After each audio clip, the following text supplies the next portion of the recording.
okay, Mayor of Cornwall, is it a good deal? Is it a bad deal? Where do I stand? Things like that. And I thought about it long and hard. Do I do a public video about it? Do I give my thoughts? There's 2 days to go. Friday is your deadline, the 17th. Your deadline to give your feedback to Cornwall Council. So I thought I'm going to do a video and I'm going to tell you my thoughts.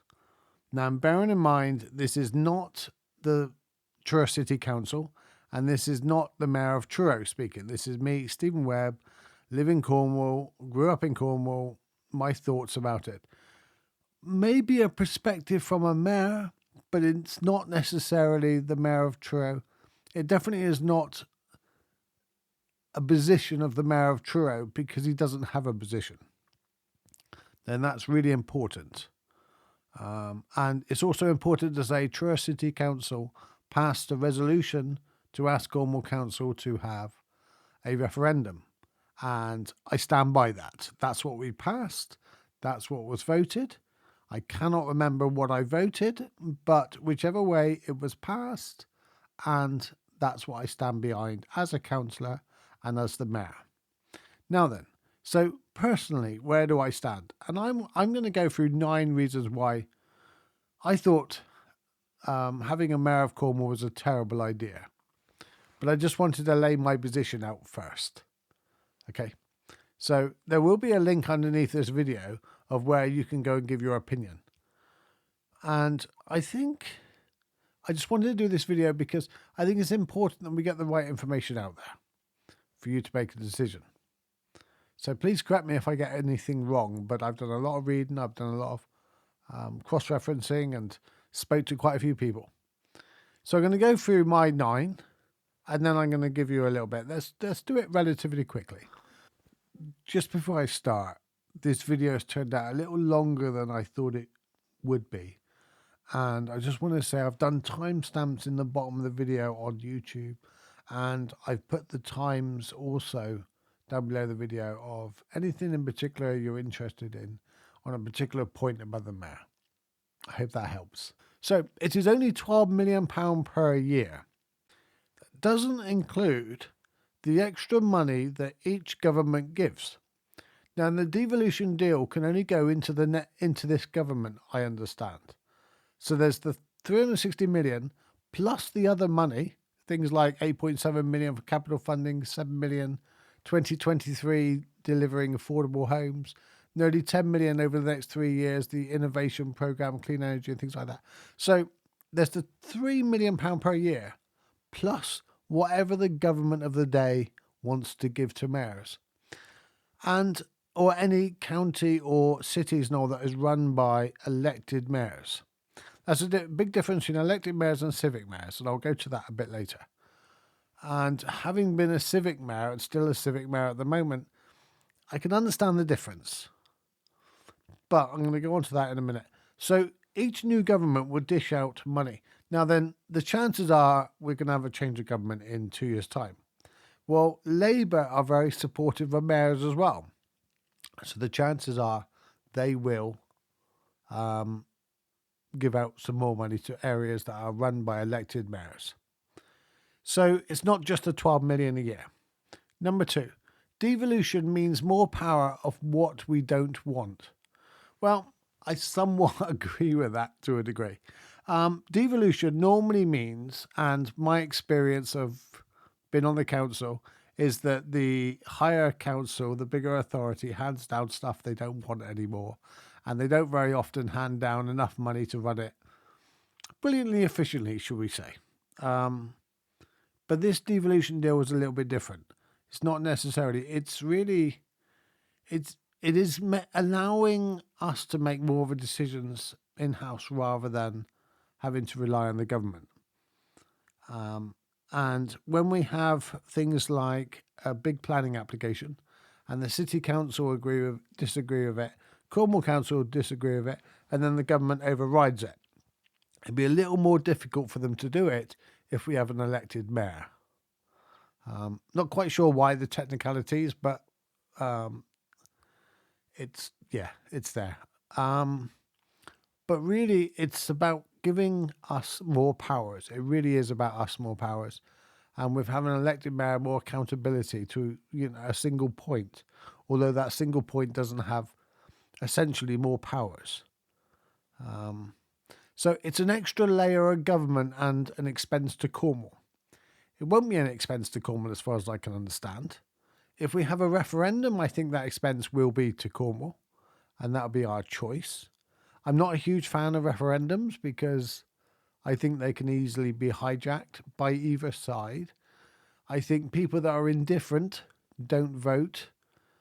People that are often, the people that vote in referendums tend to be the stronger minded of either side. So I don't think it's a fair representation. We've had Brexit. I don't need to say much more to that.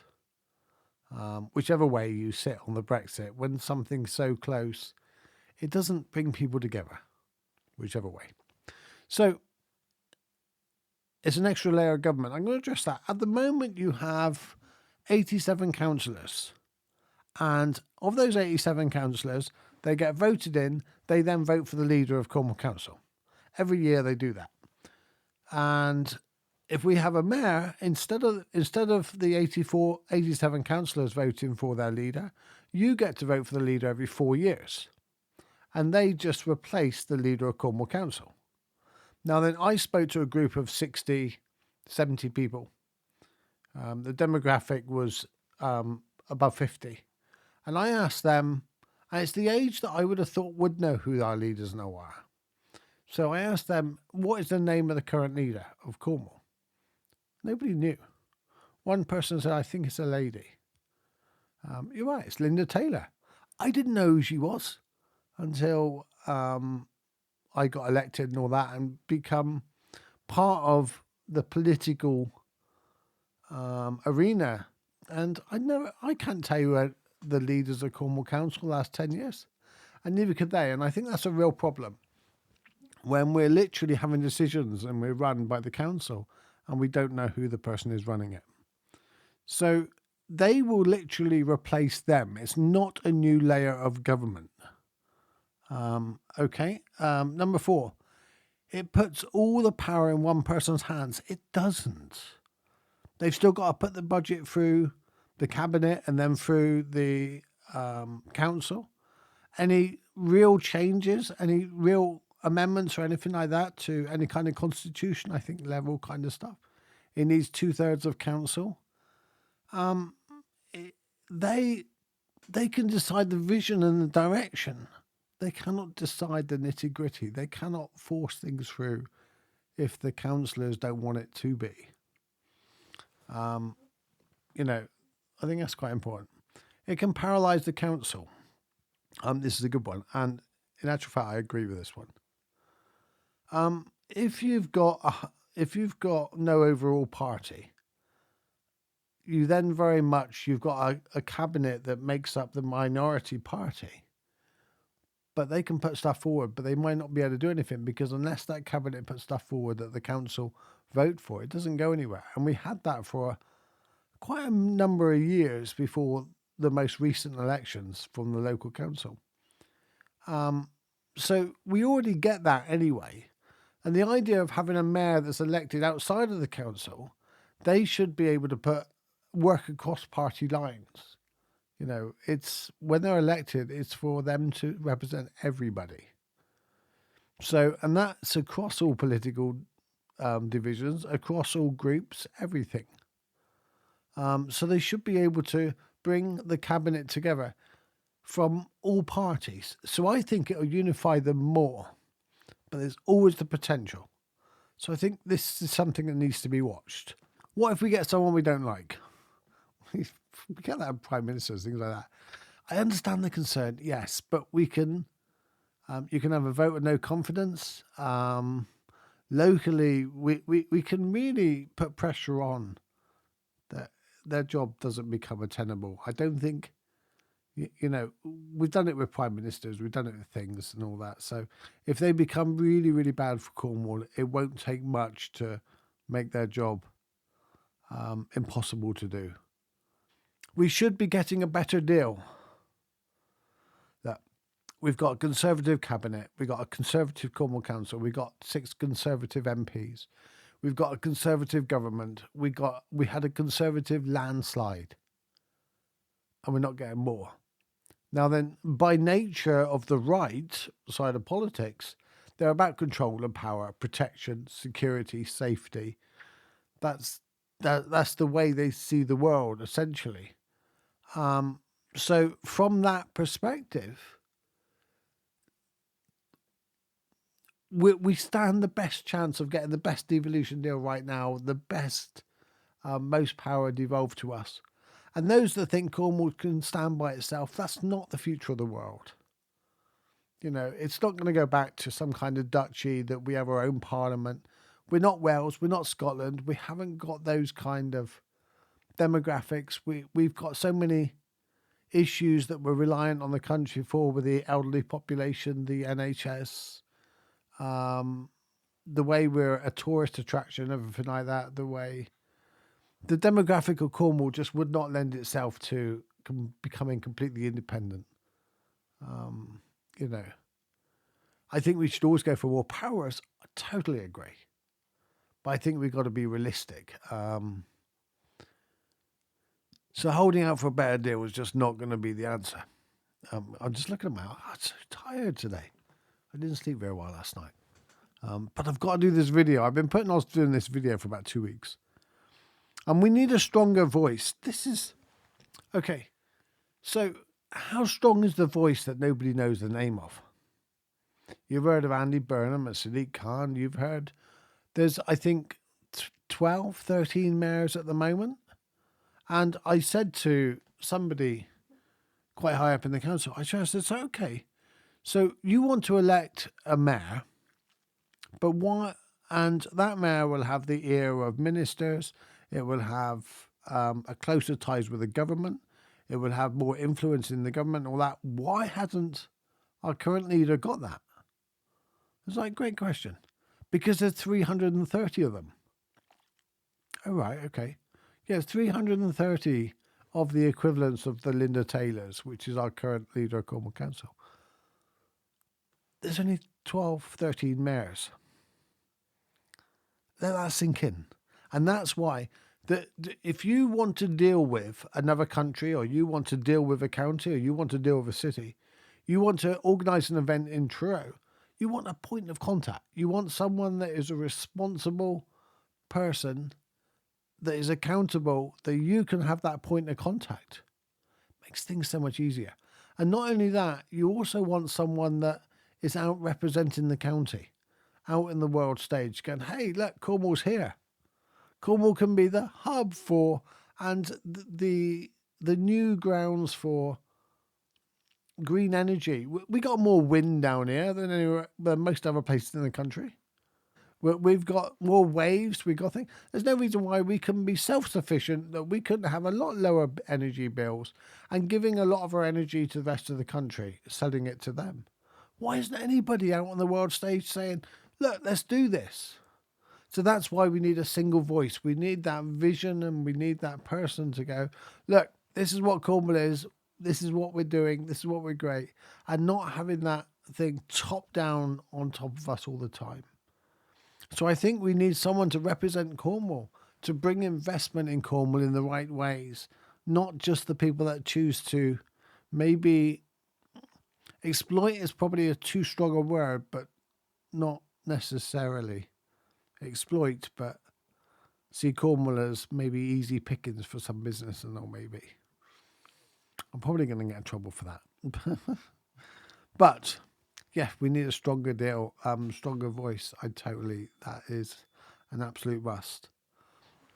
We already have mayors. I get this one. It won't get rid of any of the mayors. They all stay the same. They're civic mayors. They're completely different.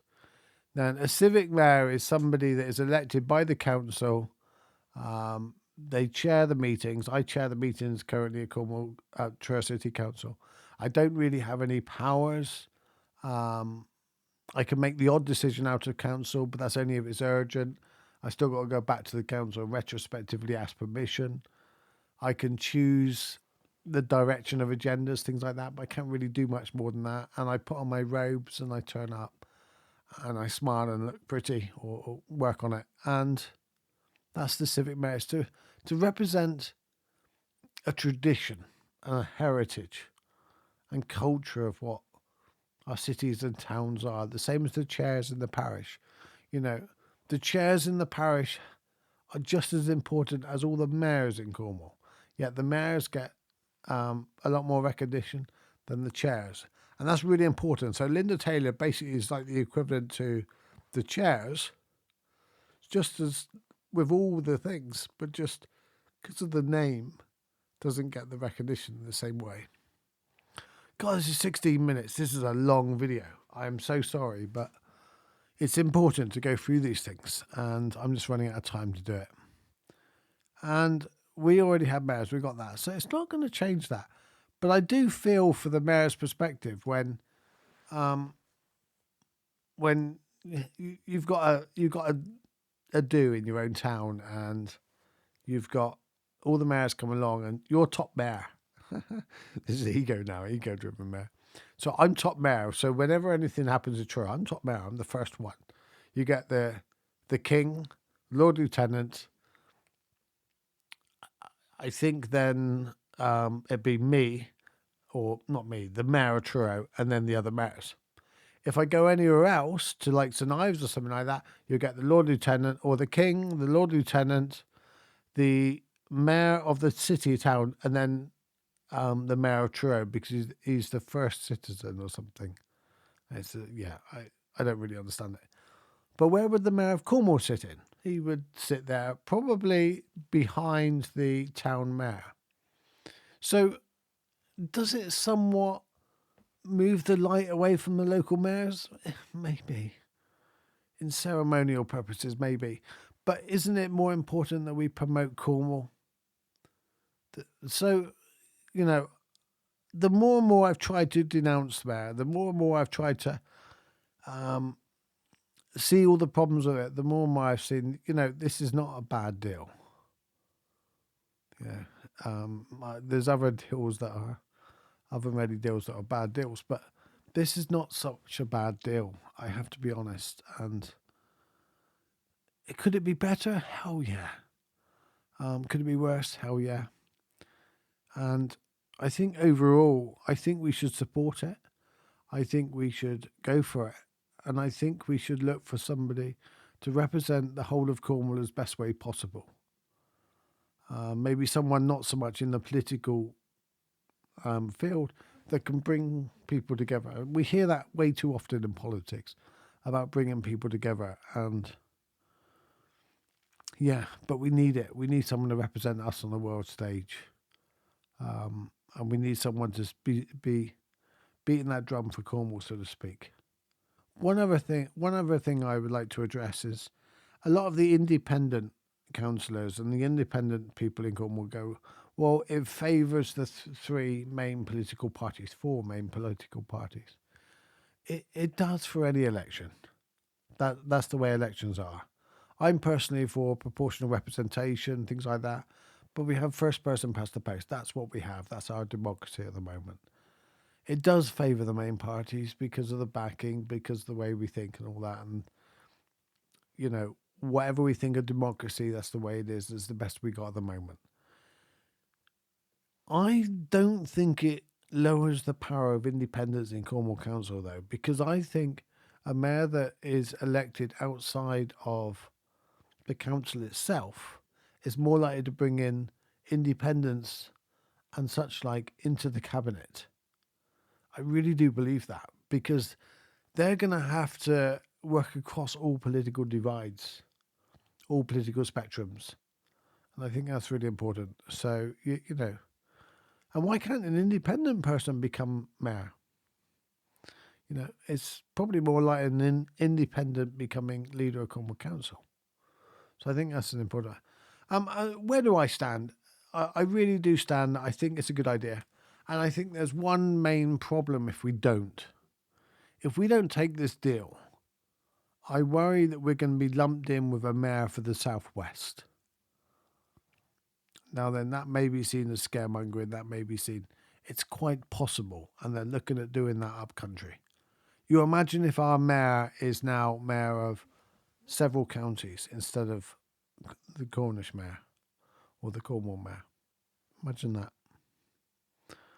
Yeah, it's not going to go down well. So yeah, that's where I stand.